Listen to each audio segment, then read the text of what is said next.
ഇനി ഇന്ത്യയിലെ എല്ലാ EV ബാറ്ററികൾക്കും ആധാർ കാർഡ് പോലെ ഒരു ഐഡന്റിറ്റി വരുമെന്ന് പറഞ്ഞ് വിശ്വസിക്കുന്നു.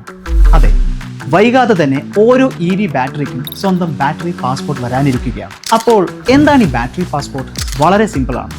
ഓരോ EV ബാറ്ററിക്കും ഒരു യൂണിക് ഡിജിറ്റൽ ഐഡന്റിറ്റി ഉണ്ടാകും. അതായത് ആ ബാറ്ററിയുടെ മുകളിലുള്ള QR കോഡ് സ്കാൻ ചെയ്താൽ ആ ബാറ്ററി എവിടെയാണ് നിർമ്മിച്ചത്, എപ്പോഴാണ് നിർമ്മിച്ചത്, ഏത് കമ്പനിയുടേതാണ്, ഏത് വാഹനത്തിലാണ് ഉപയോഗിച്ചിരിക്കുന്നത്, ഇതുവരെ എത്ര ചാർജ് സൈക്കിൾസ് കഴിഞ്ഞു, ബാറ്ററി ഹെൽത്ത് എങ്ങനെയുണ്ട്, എന്തെങ്കിലും റിപ്പയർ ചെയ്തിട്ടുണ്ടോ എന്നിങ്ങനെ അതിൻ്റെ മുഴുവൻ ഹിസ്റ്ററിയും അറിയാൻ സാധിക്കും. ഇതിൻ്റെ ഏറ്റവും വലിയ ഗുണം സെക്കൻഡ് ഹാൻഡ് EV വാങ്ങുന്നവർക്കാണ്. കാരണം ഇനി ബാറ്ററിയുടെ റിയൽ കണ്ടീഷൻ മറച്ചു വെക്കാൻ അത്ര എളുപ്പമാകില്ല. QR കോഡ് സ്കാൻ ചെയ്താൽ തന്നെ ബാറ്ററിയുടെ ഫുൾ ഡീറ്റെയിൽസ് അറിയാം. അതുമാത്രമല്ല, ഡിഫക്റ്റീവ് ബാറ്ററീസ് കണ്ടെത്താനും ആവശ്യമെങ്കിൽ റീകോൾ ചെയ്യാനും ഫേക്ക് ബാറ്ററീസ് നിയന്ത്രിക്കാനും ബാറ്ററി റീസൈക്ലിംഗ് കൂടുതൽ കാര്യക്ഷമമാക്കാനും ഈ സംവിധാനം സഹായിക്കും. ചുരുക്കി പറഞ്ഞാൽ, ഇനി EV വാങ്ങുമ്പോൾ ബാറ്ററി എങ്ങനെയുണ്ട് എന്ന് ചോദിക്കുന്നതിന് പകരം ഒരു സ്കാൻ മതി.